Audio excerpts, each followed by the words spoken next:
जय माता दी। नमस्कार सज्जनों। कुंडली में नीच भंग राजयोग एक महत्वपूर्ण योग माना जाता है।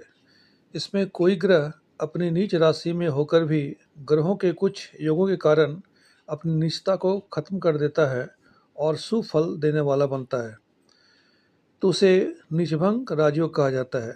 नीचभंग के कुछ महत्वपूर्ण सूत्र मैं दे रहा हूँ, जिसे आप अपनी कुंडली का प्रेडिक्शन खुद कर सकते हैं।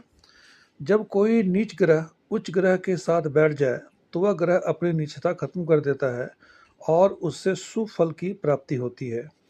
यदि ग्रह अपनी नीच राशि में वक्री हो और उस पर किसी शुभ ग्रह की दृष्टि हो या शुभ ग्रह साथ में बैठे हो तो भी नीचभंग राजयोग का निर्माण होता है।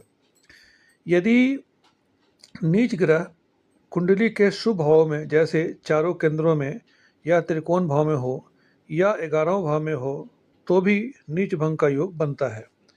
यदि कुंडली में नीच ग्रह का स्वामी की दृष्टि भी नीच ग्रह पर हो तो उसकी युति केंद्र या त्रिकोण से हो रही हो तो भी नीचभंग राजयोग का निर्माण होता है।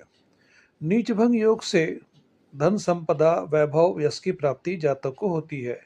नीच भंग के कारण जीवन में प्रगति और सफलता मिलती है, विशेषकर कैरियर में उच्च पद प्राप्त होना, मान प्रतिष्ठा इत्यादि की प्राप्ति होती है।